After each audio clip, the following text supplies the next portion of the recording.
அனைவருக்கும் ஆத்ம நமஸ்காரம். நம்ம அந்த சித்தவேத புத்தகத்தை நீங்கள் படித்து கடை தேர்ந்து அதிலிருந்து கடந்து போயிடணும் அப்படின்னு நம்ம பலமுறை சொல்லியிருக்கிறோம். ஏன்னு கேட்டிங்கன்னா, முழு கூட்டத்தை நீங்கள் பார்க்கணும்னா கூட்டத்துக்குள்ளே இருந்துக்கிட்டு கூட்டத்தை பார்க்க முடியாது. கூட்டத்தை விட்டு வெளியில் வந்தால் தான் அந்த முழு கூட்டத்தை நீங்கள் பார்க்க முடியும். ஒரு கடலை பார்த்துக்கிட்டு இதை கடல் அப்படின்னு சொல்லுவோம்.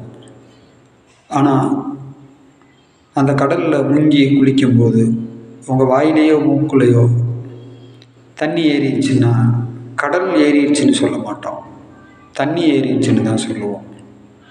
அது மாதிரி சித்தவேதம் புக்கும் நம்ம படித்து கடந்து போயிடணும். அப்போ தான் அந்த ஒட்டுமொத்த விஷயங்களை நம்ம கிரகிக்க முடியும். இப்போ ஒரு விஷயத்தை நம்ம பார்ப்போம். நம்ம ஏற்கனவே வாய்ஸ் மெசேஜில் நிறையா இதை பற்றி நம்ம பேசியிருக்கோம். கேரளா நலமடைந்தால் உலகம் நலமடையும் அப்படின்னா அந்த கேரளாவுக்கும் உலகத்துக்குமான ஒரு தொடர்பு, ஒரு லிங்க். அது என்ன, அதனுடைய சீக்ரெட் என்ன, எதனால் அந்த வார்த்தை அந்த கோணத்தில் பயன்படுத்தப்பட்டது? அப்போ சுவாமி சிவானந்த பரமஹம்சர் பகீரத பிரார்த்தனம் செய்து நான் இந்த வித்தையை கண்டுபிடித்தேன் அப்படின்னு சொல்கிறாங்க. பகீரத பிரார்த்தனம் அப்படின்னா மிகுந்த சிரத்தை, கடுமையான முயற்சியில் இந்த வித்தையை கண்டுபிடிச்சோம் அப்படின்னு சொல்கிறாங்க. கண்டுபிடிச்சி எதுக்காக கொடுக்குறாங்க அப்படின்னா உலக நலனுக்காக. ஏன் கேரளத்தில் 4 ஆசிரமங்களை அமைச்சிங்கன்னு கேட்டால் அந்த வார்த்தை தான் திரும்பவும் உலக நலனுக்காக. கேரளா நலமடைந்தால் உலகம் நலமடையும் அப்படின்ற ஒரு சப்ஜெக்டுக்காக தான் அந்த 4 ஆசிரமத்தையும் கொண்டு போய் அந்த பகுதியிலேயே அமைக்கிறாங்க. சாமி சிவானந்த பரமஹம்சரை பல பேர் பரம்பொருள்னு சொல்கிறத நம்மெல்லாம் கேள்விப்பட்டிருக்கோம். பரம்பொருள் அப்படின்னா இந்த படைத்தல் அவருக்குரியதாக தான் இருக்கணும் இல்லையா? நீங்கள் சிந்திச்சு பாருங்கள், இந்த உயிர்களை மட்டுமா படைச்சிருப்பார்? இந்த உலகத்தையும் இந்த பூமியையும் படைச்சிருப்பார் இல்லையா? அப்போ இந்த பூமியை படைத்தவர் ஏன் கேரளத்தை படைக்கணும்? ஏன் கேரளத்தை படைக்கணும்? மறுபடி பகீரத பிரார்த்தனை பண்ணி ஒரு வித்தையை கண்டுபிடிக்கணும். அந்த கேரளா நலமடைவதற்காக ஏன் இவ்வளவு பாடுபடணும்? இப்படிப்பட்ட கேள்வியெல்லாம் நம்மளுக்குள்ளே இருக்கு இல்லையா? கேட்கணும் இல்லையா?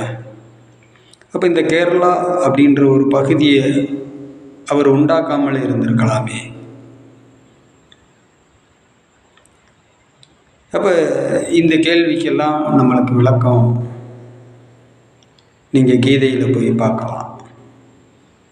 கல்வனும் நானே, காப்பானும் நானே, கொலையாளியும் நானே, அடிபடுவனும் நானே. அப்போ ஒரு செவரு இருந்தால் மட்டும்தான் எரியக்கூடிய பந்து ரிட்டன் ஆகும். செவரே இல்லைன்னா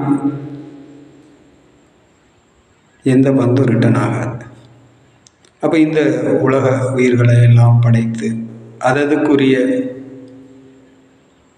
அததுக்கு தேவையான அத்தனை வசதிகளையும் கொடுத்து நீ மீண்டு வா,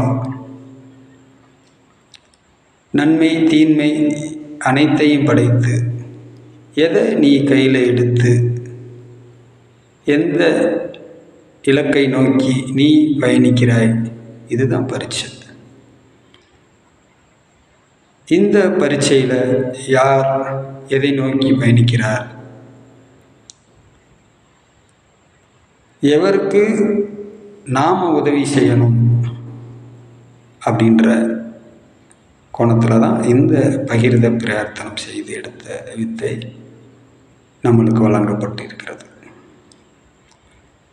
அப்போ நாம் எவ்வளவு கவனமாக இதை கையாண்டு அனுதினமும் வித்தையின் மேல் குறியாக இருந்து வெற்றி கொள்ளணும் என்பதை நீங்கள் புரிந்து கொள்வதற்காக இந்த கோணத்திலும் உங்களுக்கு,